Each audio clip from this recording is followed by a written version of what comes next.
didn't know we had Arnold Schwarzenegger on here. That's crazy. I just picked an ad. That was tough. I wanted him to say the whole cast and shoot thing. All right, cool. Now that we got business out the way, all right. Let's get to the meat and potatoes of the show, man. No Diddy, Boss, or anybody out there, you know. Mavs down 3-0, playing about an hour and a half, and we're gonna get into who I think will win later. Maybe I shouldn't even say who's gonna win because I don't want to, you know. But game 1 through 3, game 1 being the toughest out of them all, we're gonna break them down each one by one. We're gonna walk them down, kind of like how the Celtics have been walking the Mavs down. And what's crazy is each game, you see the Mavs have a chance of winning, especially in the first quarter, especially this game 3. Had a 17-point lead early in the first quarter. They was hitting.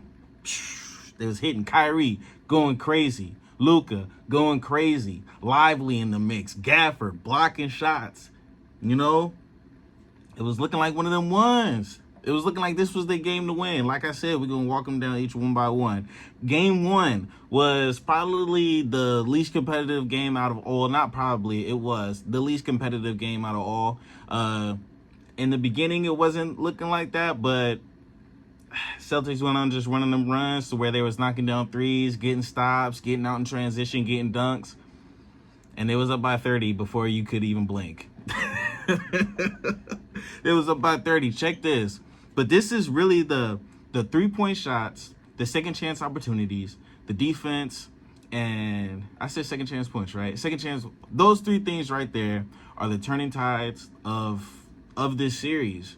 The Mavs, they're continuously letting the Celtics get wide open threes, and the Celtics are doing a great job at creating those wide open threes by playing 5 out. You know, getting the Mavericks to really play defense, forcing them to rotate, and they're really picking on Luka. Each possession down, you see Luka's involved in the pick and roll. You see somebody's getting the switch that they want, where Luka's the primary matchup, and they're forcing them to play defense. I know everybody's seen the viral clip and everything going around to where it's basically 5 minutes of just straight Luka defense, and they're blown right by the guy. You know what I mean? At least pretend, Brody. I know your knee's swollen. I know the Achilles is not 100% where it need to be. But, Brody, you got to at least scream, yell, put a hand up, something. You know what I mean? It's something. We're going to get to that towards the end of the show, too. The Celtics in game 1 attempted 42 threes. They attempted 42, hit 18. That's 38% from the field. You have a team shooting 38%. You have multiple players hitting 3-point shots as well. That's tough to do. That's tough to beat when a team is shooting like that. Lights out, man. That's tough.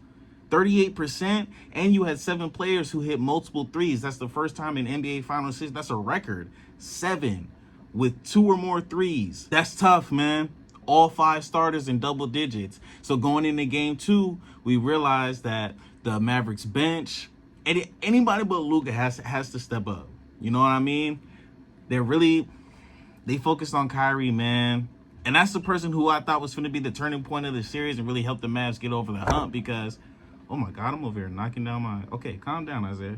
I'm getting a little bit upset. Hold on. Because, like, I'm working up the nerves and everything like that because I was so irritated that they couldn't even get one game like never mind. But they're really focusing on Kyrie. They're really locking down on him. I ain't even going to lie. Drew not letting them breathe. Kyrie is Kyrie, obviously. Game 3, I was going to say something crazy, but he went off, right? Finished with the game with 34, but it just still wasn't enough. We're going to break that down too.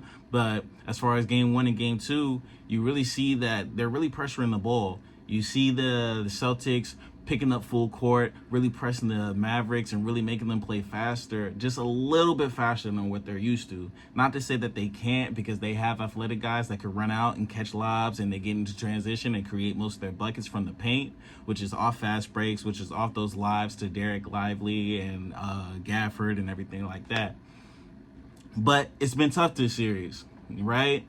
Mavs starters, even their bench, they're taking pride in defense. They're forcing other guys to be able to make those plays, to be able to really say it's going to take more than just Luka and Kyrie to really get this W. And with other guys not hitting shots, you know, compared to how the Celtics is doing, where everybody seems to be making a shot, it's going to take Luka and Kyrie to really have an astronomical game to really get them over the hump.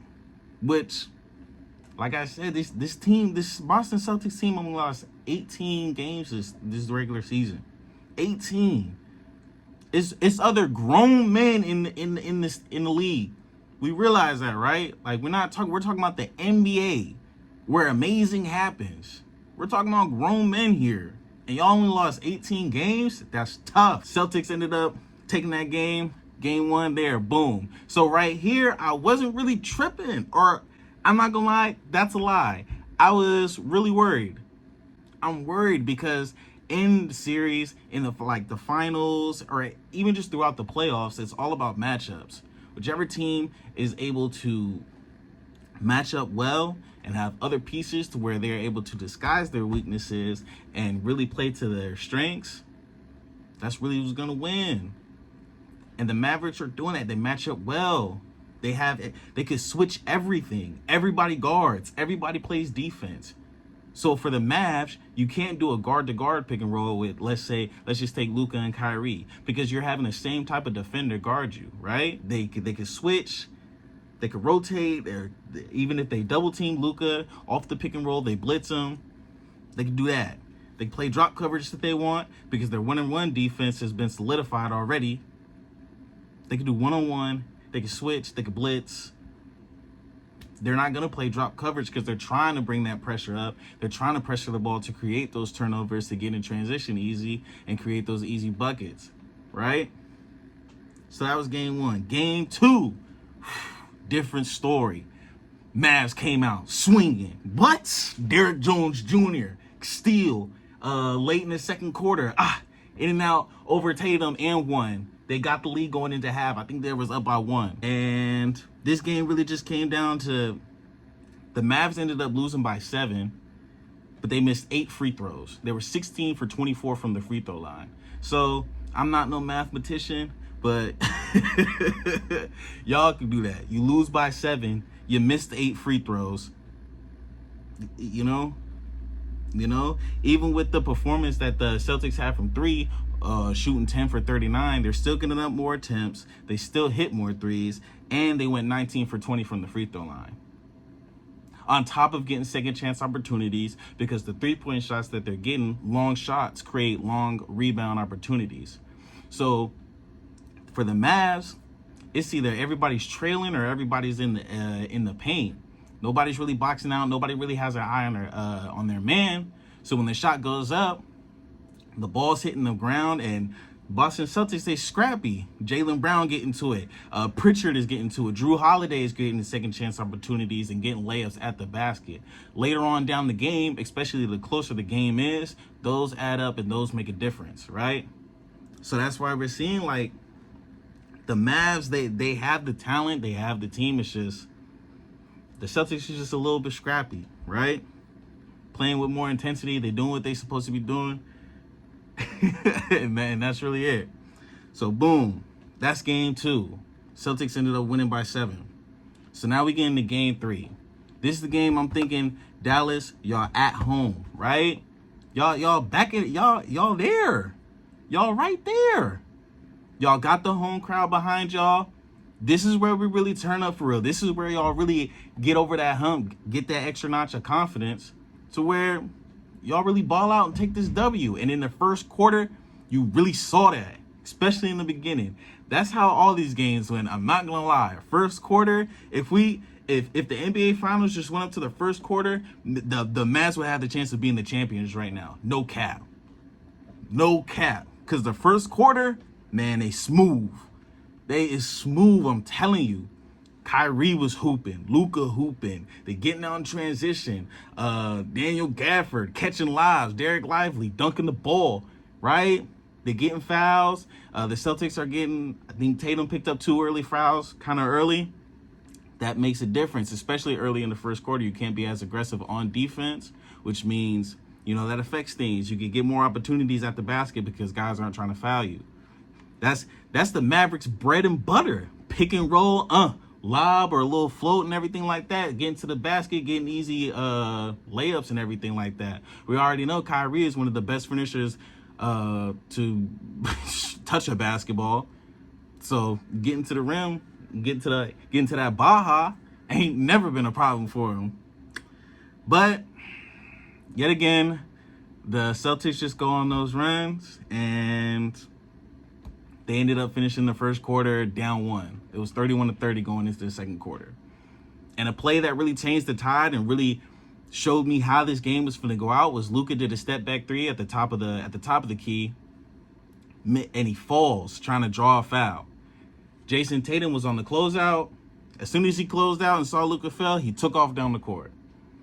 Derek White, we're going to talk about how you need a Baldy in the finals, too. You need a guy that got no hair. I'm sorry, I'm not trying to disrespect nobody. Shout out to all my bald head brothers and sisters out there. My great auntie was bald. You know, in the finals, that's the cheat code. That's really what you need. We're going to talk about that, too.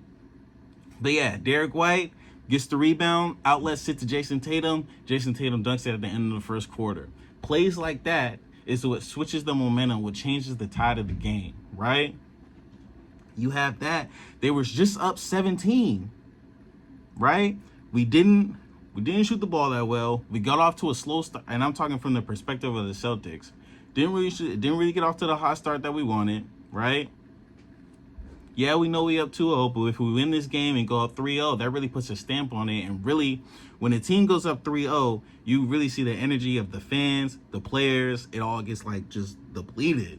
Because it's like, dang, we down 3-0. We got to win 4 straight against the number 1 team in the league. How we going to do it? I don't know, but you got to figure it out.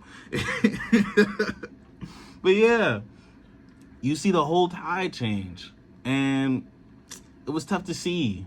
Even down the stretch of the game, Luka ended up fouling out with 4 minutes left to go. And for me, especially a player like how Luka is, first team All-NBA, finished in 3rd in the MVP voting, you can't put yourself in that position to where you're getting fouled. Even if, it was just 5 minutes of you not playing, of getting blown by. Because you're trying to do the same thing. Guy commits to one way and you're just jumping over, guessing, trying to, even then, he could spin back, go to the right, and he's been dunked. Jaylen Brown got 2-3 posters this series. Off just, cross, I'm going to get you leaning one way, cross over to the right, now I'm at the rim.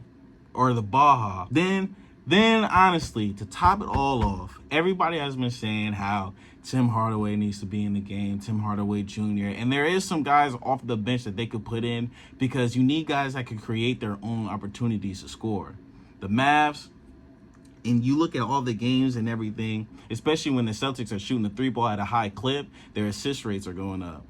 Even without the 3, you see they're moving the ball and creating those opportunities and getting the defense to rotate to where they're creating better, just quality shots. Everything for the Mavs is kind of a difficult shot. You see, Luka, it's a fade, it's a floater over 2-3 people. You know what I mean? Like, it's just those type of quality shots compared to the open shots that they're getting. Even if they're making or missing it, you'll live with getting the wide open quality shot because it's a higher percentage shot. So, with that, their assist rates go up. They're getting everybody involved. Everybody's in a rhythm. Everybody's locked in, dialed in, right? I don't know who's going to win game 4, man. Or, honestly, I do. But, oh, no. Tim Hardaway. Everybody's been one. Like I was saying, there is some guys off the bench who can get in and create their own bucket. And Tim Hardaway is one of those guys, right?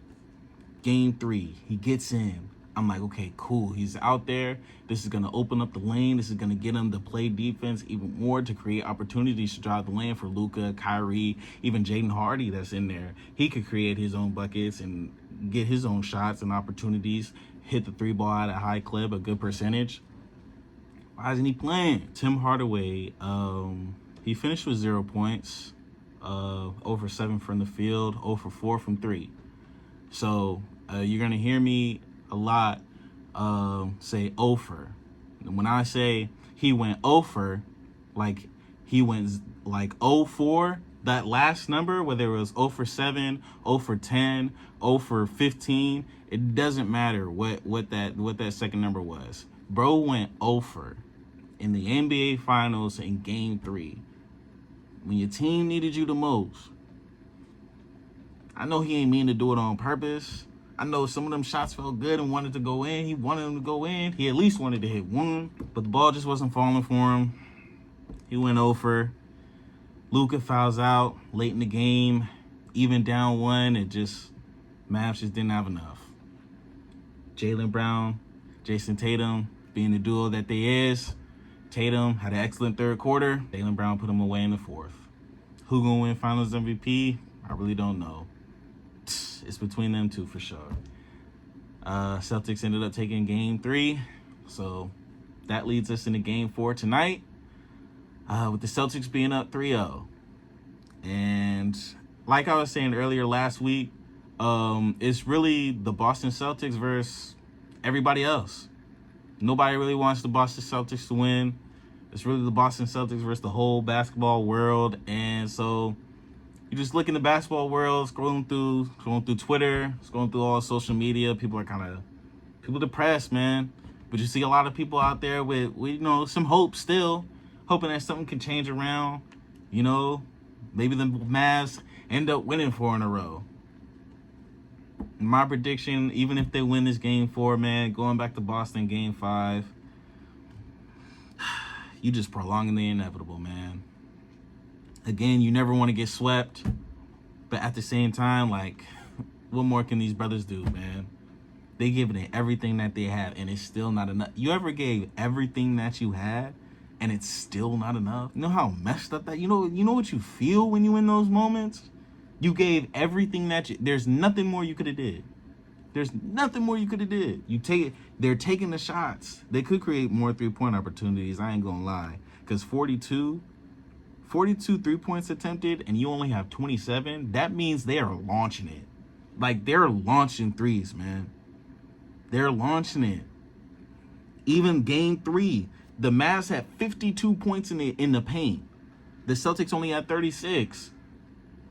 But threes is more than twos.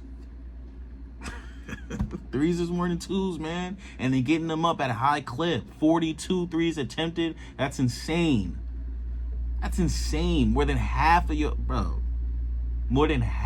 your field goals attempted are threes. And you hit at a 38 percentage as a team. What can they do? I'm going to tell you. If I'm the Mavs, I'm playing everybody. There's not a person on the bench who's not playing, because this is do or die. So I'm finna try something that works. This is the elimination game. I'm not trying to get swept. We at least got to win one at home. We'll worry about Game 5 when Game 5's here. We at least got to get one at home. So everybody on the bench, I ain't gonna lie, you look to get some minutes. Get a good warm-up in, because you might be playing. Because playing the same 6 to 7, 8 players ain't getting it done. So just based off percentage alone, somebody in here got to have a good game. Somebody in here got to be able to get in and knock down some shots that we need. Whether that's Kleber, whether that's Tim Hardaway Jr., whether his dad come back and put on a jersey, the original Tim Hardaway. Somebody got to do it. Somebody got to do it. So that's one. 2, I wouldn't really have Luka bring up the ball, especially with how they're targeting him. I'm not saying take him off the ball. I'm not saying that.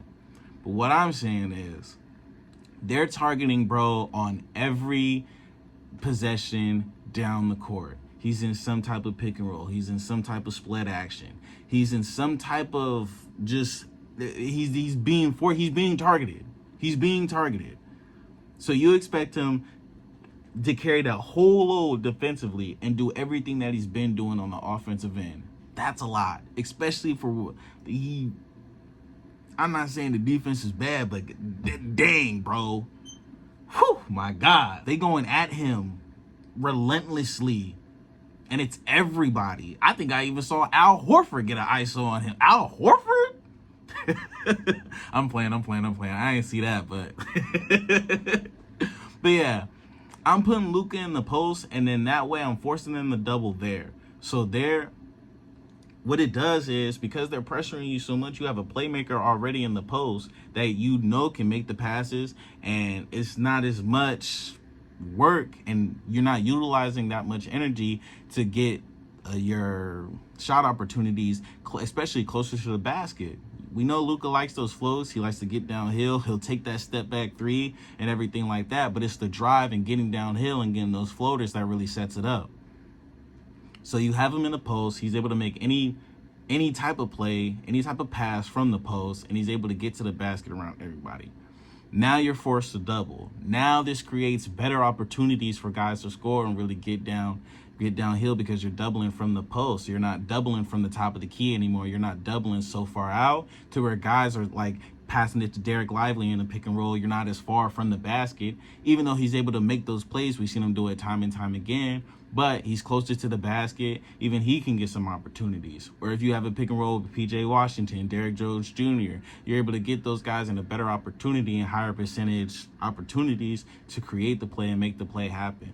You're not going to double team and then rotate off of Kyrie and leave Kyrie open, because now you guys going to get lit up for 40. He almost did it game 3, right? But now it's a little bit tougher. I think just making that adjustment right there, you know, who am I? I'm just DJ Mission. I ain't the Dallas Maverick head coach. I ain't nothing. You know, I'm just a guy from Sacramento, California who got his opinion. That's what I would do. We're going to see what they could do, man. As far as just game 4, it's at 5:30. I'm going to play some more music, think about my decision and who I think is going to win, because I really don't know. Like I said, I do know. I'm just being in denial.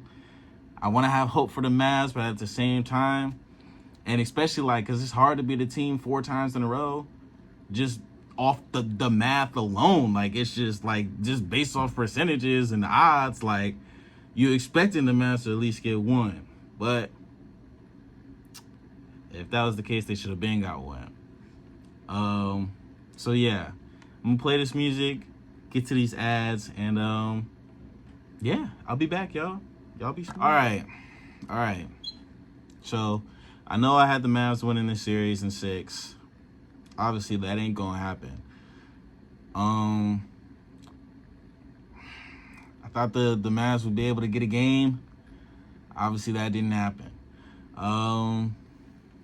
Game 4, I don't think it's going to be any different. Tatum and Jaylen Brown, Drew Holiday, Baldy, Derek White. Now, I'm not saying he's having the best games or he going crazy or he's final MVP, but he's a cheat code. And they have 2 of them. I ain't even think of that. Al Horford is bald. They doubled up. Name me a player. It's got to be a player that's bald. Jason Kidd, the only bald guy over there. He the coach. He not playing no more. They got a baldy too. Man, you add all that up, man, in the finals too. I think it's only in the finals where it really activates.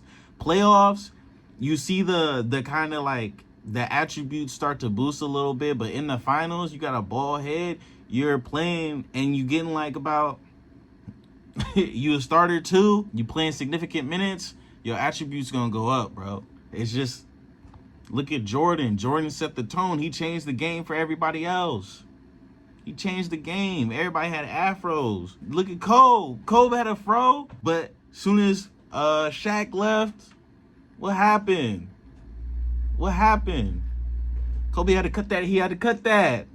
Cut that hair back in the finals. 3 years in a row straight. Went back to back. 2009 and 2010. You got to go bald, bro. You got to go bald, brother. I'm sorry. But, yeah. So you got those guys over there, especially let's just focus on the duo of Jaylen Brown and Jason Tatum. Jason Tatum and Jaylen Brown, however you want to say it. You ask me, both these brothers is their finals MVP. I know that people have been expecting Jason Tatum to read, as far as just scoring, you know, be dropping 30, 40 points, but that's not really what the game is, man. He's still leading the team in assists, rebounds. He's still getting a triple-double almost each game. You know what I mean? He's rebounding at a high level, facilitating at a high level. He's an important piece of this team. Jaylen Brown is as well. Without either of those guys, you'd see the difference in the team. You know what I mean? A lot of guys would have to step up, and it would impact the team in a way to where they would need him. You know? So with that being said, with them just wanting to really shut up the haters, to really leave no doubt, I think they close it out tonight, man. I think they close it out. If I pick this team to win and they lose tonight, I'm going to be so upset, y'all. I'm going to be so upset. But either way, if they don't, they're going into Game 5 in Boston, you know. But now, I'm not even going to put that in the air. But, yeah, I say the Celtics close it out tonight. 4-0. Shoot. And we probably have co-finals MVPs. That's tough, man. I appreciate y'all rocking with me on this Friday. I'm going to get back to this music. Tune into the game if y'all can. I appreciate y'all rocking with me throughout the summer. Weekly mission will be Fridays at 4 p.m. Again, weekly missions will be Friday at 4 p.m. You know, I'm going to be here. You don't got to worry about that. We're going to start talking about other stuff. WNBA, baseball, boxing. We got boxing coming up. Javante Davis is fighting Frank Martin. I think I got Tank on that one. We're going to talk about that too next week for sure. We're going to talk about that fight. But I appreciate y'all, man. Appreciate y'all for rocking with me. The ones that, you know, switched from Thursday, 1 p.m. and followed over to Friday. I appreciate y'all. Again, if you missed this show, right, make sure you check out my YouTube, man. It's in my Instagram bio, weekly_mission. Click that link in the bio, take you straight to my page. You can watch all the other KSSU shows I've done or prior videos that I've done in the past as well, right? Appreciate y'all. Hope y'all having a great day. I look forward to hearing from y'all soon. I look forward to talking about y'all what happens tonight, man. And if necessary, I believe the next game probably, let's say Saturday, probably Tuesday. Look forward to what's happening, man. Y'all be easy. Y'all stay safe this weekend, man. Stay out the way. I'm going to catch y'all, man. Y'all be smooth.